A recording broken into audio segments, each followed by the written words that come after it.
जंगली पूर्वा नाम का एक छोटा सा गांव था। ये गांव एक नदी के किनारे बसा था। गांव के आसपास घने जंगल थे। लंबे लंबे पेड़ पौधे, उबड़ खाबड़ जमीन थी। इसी पर लोग खेती करते थे। जंगल की वजह से ही इस गांव का नाम जंगली पुरवा पड़ा होगा। इस छोटे से गांव में 50-60 घरों की आबादी थी। छोटे छोटे घर थे और इन छोटे छोटे घरों में बड़े बड़े परिवार रहते थे। इनमें से कई जातियों के लोग थे। इन्हीं में एक बूढ़ी औरत का परिवार था। बूढ़ी औरत की उम्र लगभग 70 साल की थी। गांव भर उन्हें दादी कहता था। उसका एक लड़का था, लड़के की बहू थी और लड़के का लड़का था। उसका नाम राम सिंह था। राम सिंह कक्षा 10 में पढ़ता था। दादी बहुत कर्मकांडी थी। दिन में 2 बार नहाना, पूजा पाठ करना, मंदिर में जाकर जल चढ़ाना रोज का काम था। वो छुआछूत बहुत मानती थी। मजाल था कि कुछ जातियों की छाया पड़ जाए उन पर। उनकी छाया पड़ जाने पर वो 3 दिन तक खाना नहीं खाती थी। गांव के बाहर शंकर भगवान का एक मंदिर था। वहीं दादी रोज जल चढ़ाने जाती थी। एक दिन जल चढ़ाकर वो लौट रही थी, तभी गांव से मंगलिया नाम की एक लड़की जा रही थी। दादी को देखकर मंगलिया बगल में खड़ी हो गई, लेकिन मंगलिया का कपड़ा उनके कपड़ों से कहीं छू गया। दादी ने कहा, तू कौन है? मंगलिया बोली, दादी पाए लागू, मैं मंगलिया हूं। मंगलिया का नाम सुनते ही दादी बरस पड़ी। बोली, छू लिया सुबह सुबह। बड़बड़ाते हुए दादी घर आई। उस समय राम सिंह घर में ही था। उसने दादी को बड़बड़ाते सुना तो पूछा, दादी क्या हो गया है? दादी बोली, हो क्या गया, मंगलिया बदतमीज ने छू लिया। राम सिंह ने कहा, दादी तब तो बड़ा गजब हो गया। तुम्हारा सारा धर्म नष्ट कर दिया। तुम्हारा रोज रोज का पूजा पाठ बेकार हो गया। दादी, मेरा कहना मानो। ये जो आपने कपड़े पहन रखे हैं, ये अब तुम्हारे पहनने लायक नहीं है। इनको उतार कर उसी मंगलिया को दे दीजिए। एक काम और करिए दादी, मंगलिया की आवाज भी तो तुम्हारे कानों में गई होगी, तो थोड़ा पेट्रोल मंगा लीजिए, या कहिए मैं खुद ही ले आऊं और अपने कानों में डालकर खूब धोइए। उसके बाद गंगा जल से स्नान करिए। हम जैसे 10-12 लड़कों को भोजन कराइए, तब आपका शरीर शुद्ध होगा। राम सिंह की बात सुनकर दादी बहुत नाराज हुई। बोली, तू हमारा मखौल उड़ाता है।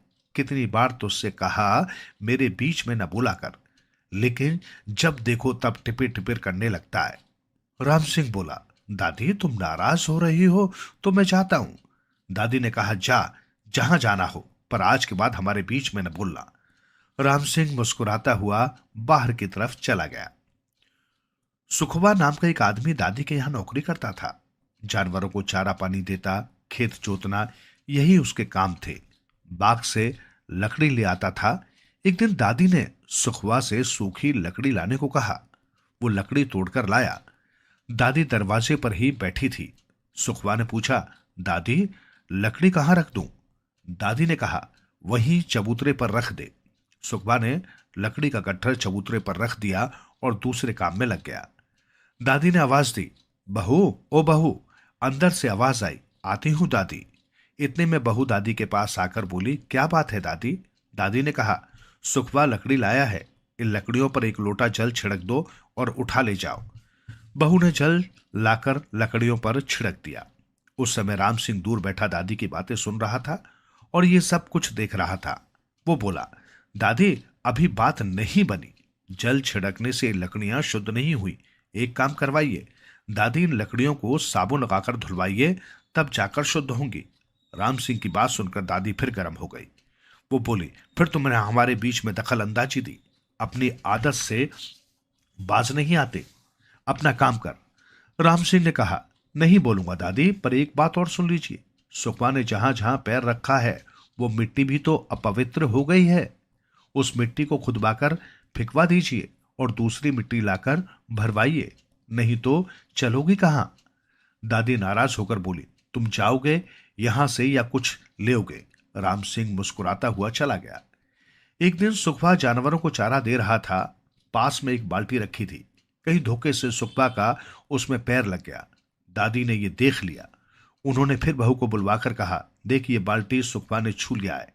इसको थोड़ा खरपतवार लगाकर शुद्ध कर ले। बहू ने बाल्टी में खरपतवार डालकर आग लगा दी और उसके बाद बाल्टी धोकर रख दिया। इस बात को राम सिंह देख रहा था। वो बोला, दादी अभी बाल्टी शुद्ध नहीं हुई, ये बाल्टी सुखवा को दे दीजिए या फिर 21 बार गंगा जल में धोइए और इसमें शरबत घोलकर 7 कन्याओं को पिलाइए, तब तुम्हारे पीने लायक बाल्टी होगी।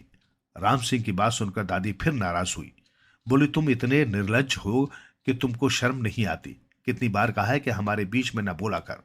राम सिंह बोला, दादी नाराज होती हो तो मैं जाता हूं, मैं तो तुम्हारे लिए ठीक ही बात कहता हूं।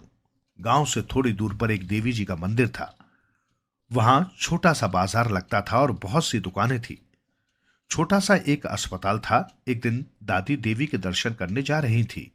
रास्ते में उन्हें ठोकर लगी और बेहोश होकर गिर गई। अकेली बेहोश पड़ी थी। उधर से सुखवा और मंगलिया आ रहे थे। उन लोगों ने देखा दादी बेहोश पड़ी है। सुखवा ने कहा, अरे मंगलिया, दादी के मुंह में पानी डाला जाए तो होश आवे इन्हें। मंगलिया ने कहा, सुखवो भैया, भूल से ऐसा काम न करना। दादी अब की तो हम दोनों को जान से मरवा देंगी, हमारा जीना ही खत्म करवा देंगी। हम लोगों की छाया से तो दूर भागती हैं, तुम इनके मुंह में पानी डालने की बात कर रहे हो। सुखपा ने कहा, एक काम कर, जो कुछ होगा देखा जाएगा, अभी तो जान इनकी बचानी है। मंगलिया पानी में एक कपड़ा भिगो लाई और दादी के मुंह पर पोछना लगाया। फिर भी दादी को होश नहीं आया। किसी तरह उठाकर दादी को अस्पताल ले गए। डॉक्टरों ने इलाज किया। खबर पाकर दादी के घर वाले भी आ गए। राम सिंह भी था। सब तो दादी के पास खड़े थे। सुखबा और मंगलिया दादी के पलंग से 10 हाथ दूर खड़े थे। दादी को होश आए तो उन्होंने डॉक्टर को धन्यवाद दिया।